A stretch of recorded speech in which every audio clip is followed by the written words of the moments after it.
In the world of technology and innovation, few names are as synonymous with success and innovation as Steve Jobs, the co-founder of Apple Incorporated. While Jobs is celebrated for his groundbreaking products and visionary leadership, there's more to this story than meets the eye.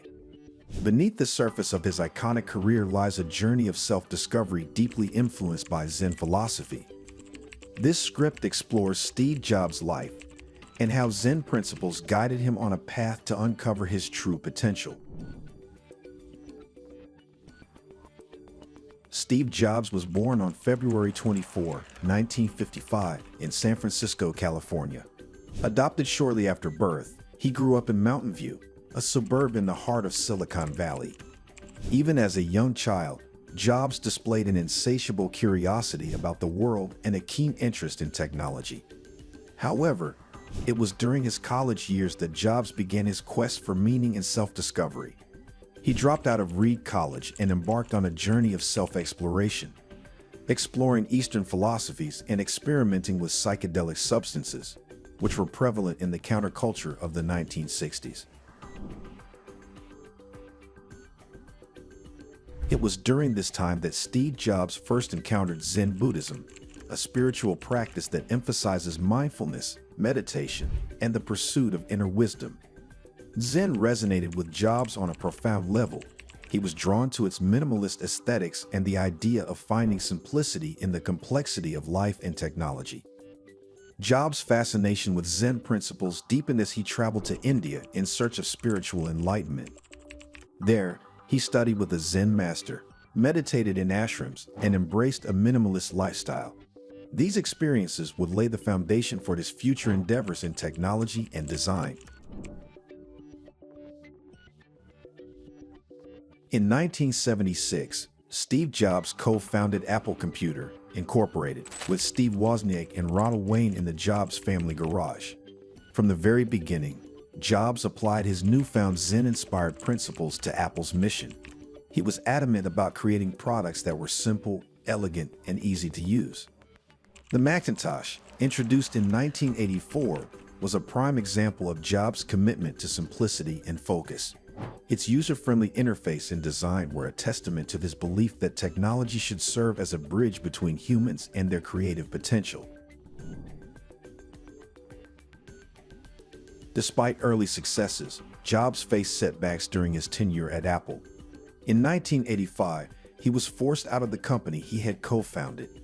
This period of exile, however, allowed Jobs to further explore his own potential and redefine his approach to leadership. During this time, Jobs founded Next Computer and acquired Pixar Animation Studios, where he played a pivotal role in creating groundbreaking animated films like Toy Story. These experiences refined his management style and reinforced his commitment to innovation and quality. In 1996, Steve Jobs returned to Apple, which was struggling at the time. His leadership marked a turning point for the company. Jobs initiated a series of product developments that would revolutionize the industry, including the iMac, iPod, iPhone, and iPad. The Zen aesthetic that had captivated him during his spiritual journey now manifested in Apple's product designs. Jobs understood that true innovation lay not just in features but in the user experience. He famously remarked, "Simple can be harder than complex. You have to work hard to get your thinking clean to make it simple."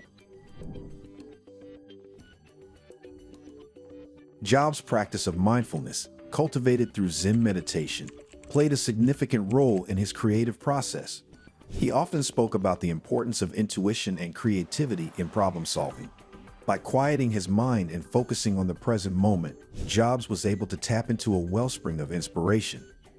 This approach not only influenced product design but also Apple's marketing and branding. The company's iconic Think Different campaign encouraged individuals to embrace their uniqueness and creative potential, an idea deeply rooted in Zen philosophy. Jobs was known for his ability to inspire and motivate those around him.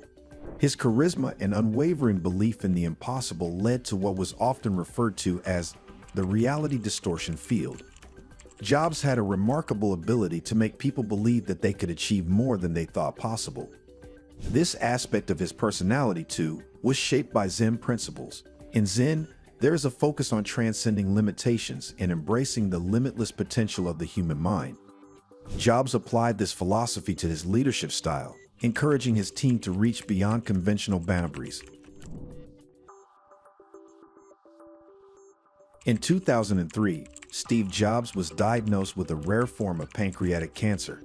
This life-altering event forced him to confront his mortality. Jobs' battle with cancer became a profound chapter in his journey of self-discovery. During this period, he delivered a commencement address at Stanford University in 2005, where he shared his reflections on life, death, and the pursuit of one's passions.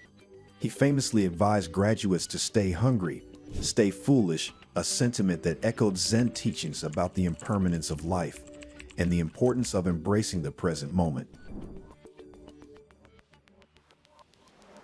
Steve Jobs' life was a remarkable journey of self-discovery, shaped by his encounter with Zen philosophy. From the early days of Apple to his return and the creation of iconic products, his commitment to simplicity, mindfulness, and the pursuit of creative potential left an indelible mark on the world. Jobs' story serves as a testament to the power of self-discovery and the role that Zen philosophy can play in unlocking one's true potential.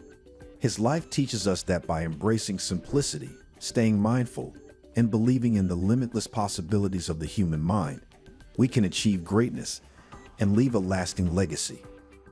In the spirit of Steve Jobs and the Zen of self-discovery, may we all find the courage to explore our true potential and make a positive impact on the world.